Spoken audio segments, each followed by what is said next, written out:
So yeah, we all know that Hermitcraft Season 8 ended with a banger. I mean a literal banger, and the moon pretty much crashed into the Hermitcraft Season 8 world.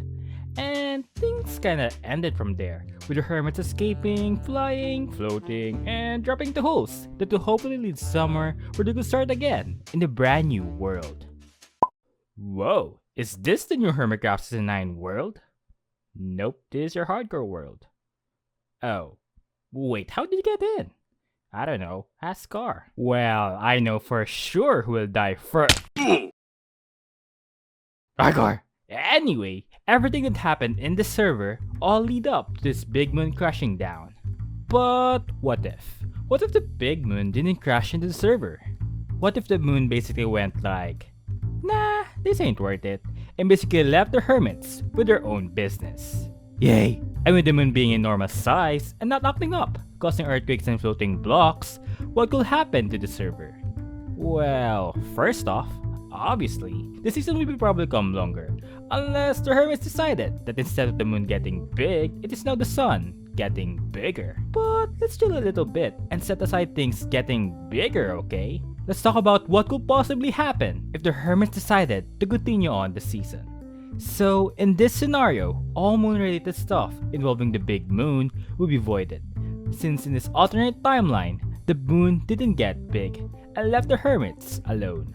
If the hermits were to continue on the season, there's one obvious thing that is bound to happen that could potentially prolong the season further, especially when you're in a server with this guy right here around, and that is a war. I mean, this war would probably not be your typical wars for global dominance or going to war over someone taking a sign from a prank. Oops. This war will be all about money, tycoon, and businesses. As you know, in Season 8, there's no official shopping district, and with no official shopping district means that everyone can build shops wherever they want, whenever they want to build, and whatever they wanted to sell. It so happens that three groups who happen to be basing together, living close by each other, decided to form their own corporations and build a shopping district of their own, together. Like kinda what we saw from Conquer for Sahara in Season 6, which eventually made these groups to notice the competition and started to take action on their competitors.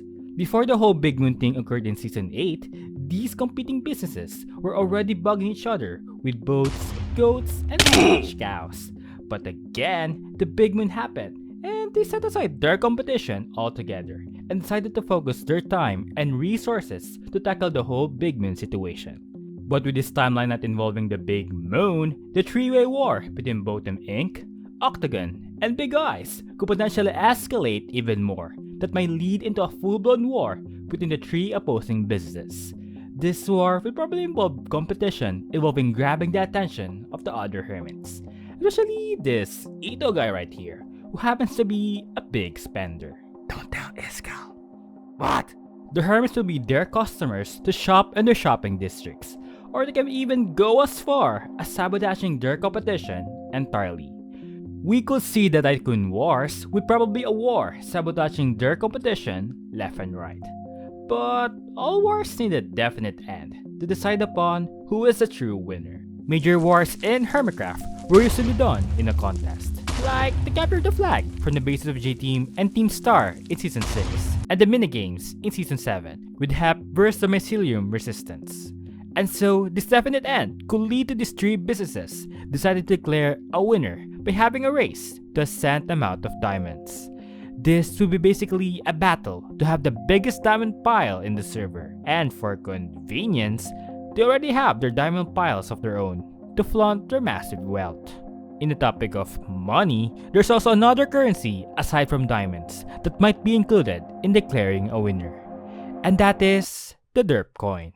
So, Derp Coins were made by Exuma with the very angelic guidance of Evil X to distribute these coins as a means of having a diverse currency for the server, instead of using the typical blue shiny rocks.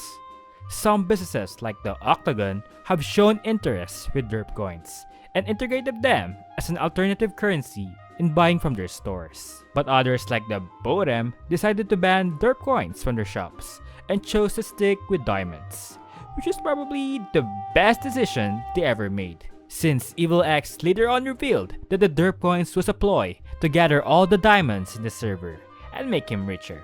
He eventually brought with him all the diamonds and basically left the server, leaving Derp Coins to lose its value, and probably will force shops to use diamonds again instead. But yet again, in the original server, the big moon strikes, and we never saw the long-term effects of the Derp Coin being devalued. But in this alternate timeline, we might see the prolonged effects of the devalue of Derp Coin, crashing down the Hermitcraft economy. By having a lot of Derp Coins and nothing to exchange it with, will devalue Derp Coins entirely, since the bank for Derp Coins, Evil X, basically left the hermits for good. A lot of hermits will see the long-term effects, especially Octagon, who heavily invested in Derp Coins in their currency. Which brings us back to the three-way war, where Octagon could suffer heavy losses with the loss of potential diamonds in Derp Coin, while the bottom will be unfazed due to the early banning of Derp Coins. And lastly, there's also another thing to put into factor in this diamond race, and it is the business strategies of each group. The big guys, consisting of B-Dubs, Keralis, and Tango, have various shops scattered around the Continental Road network, and build a shopping district in the eastern side of the main continent. This shopping district focuses on having a distinct hub for shops, while at the same time targeting their main customer, Ito. Next up, we have Octagon, who are known for their famous goats, and spider squid-like structures. They're also known for being very innovative with their superiority in very advanced and game-breaking farms. This leverage could boost their productivity in producing most of their goods. Their main products are logs, which happens to be very profitable, especially with the bottom literally buying Octagon's logs to craft all the boats to prank them. And lastly, we have the bottom, who we definitely all know and love, who at first was just a cult, then became neighbors, then Grian basically announced Gigabase, and they all became roomies. And now they all united their businesses into one massive corporation. This corporation includes the iconic G-Train, Scar's Wagons, Padlamaco, Impulse's eye-branded shops, and Mambo's totally organic shops. This union of businesses made the Bodom Gigabase to become a huge shopping district and a main hub for hermits to buy their stuff from. Seeing that this is a battle versus a 5-member group, the Big Guys and Octagon could potentially team up or unite in a partnership, also forming a 5-member group that will rival the very large company that is Botem Inc.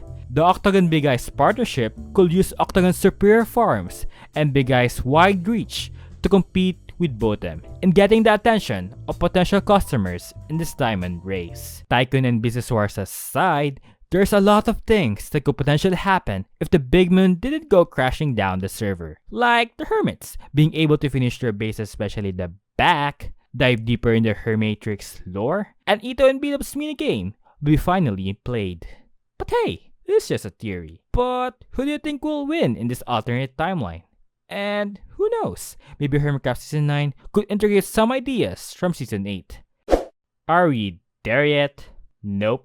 Well, how about we play hardcore in the meantime? Sounds good? Okay.